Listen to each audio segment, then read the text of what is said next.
Hello hi అండి, అందరికీ నమస్తే. నేను మీ స్వాతి బూర. వెల్కమ్ టు మై ఛానల్ అండి. ఈరోజు 6వ రోజు అమ్మవారి అలంకరణ లలితా త్రిపుర సుందరి దేవి గురించి కొంచెం తెలుసుకుందాం.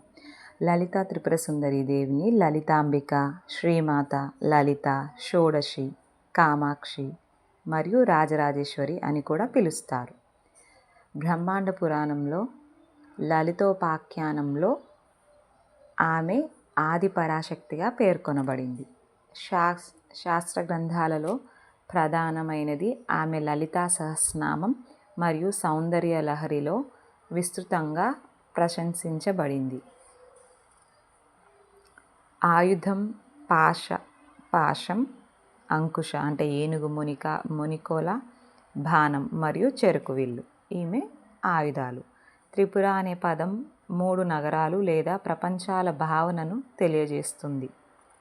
అయితే సుందరి అంటే అందమైన స్త్రీ అని అర్థం.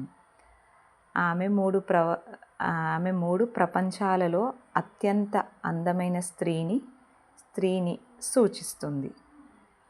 అత్యున్నత దైవత్వం మరియు శ్రీ విద్య యొక్క ప్రాథమిక దేవత కూడా.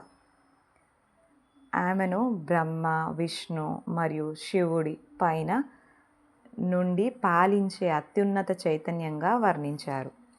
లలితా సహస్రనామం లలితా త్రిపుర సుందరి మరియు రాక్షసుడు భండాసురుడి మధ్య జరిగిన విశ్వయుద్ధాన్ని వివరిస్తుంది. ఇది చెడుపై మంచి విజయాన్ని సూచిస్తుంది. లలితా సహస్రనామం 180+ శ్లోకాలు ఉంటాయండి.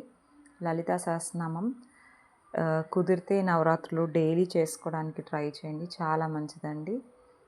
ఈ లలితా సహస్రనామం మనము ఈ జగన్మాతని పట్టుకుంటే మనకి ఏ ప్రాబ్లమ్స్ ఉన్నా అన్నిటికీ సొల్యూషన్స్ దొరుకుతాయండి.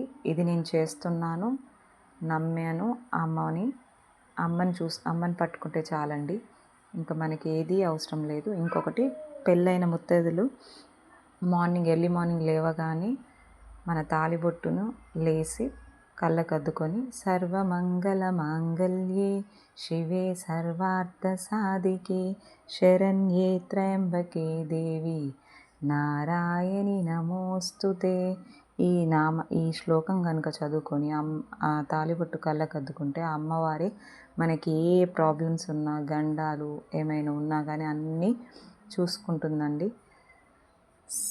ఆ అమ్మ ఉన్న చోటు ఎక్కడ అని మనం చెప్పలేమండి. అన్ని చోట్ల, అన్ని దిక్కుల, అన్ని వేళలో ఉంటుందండి ఆ అమ్మ.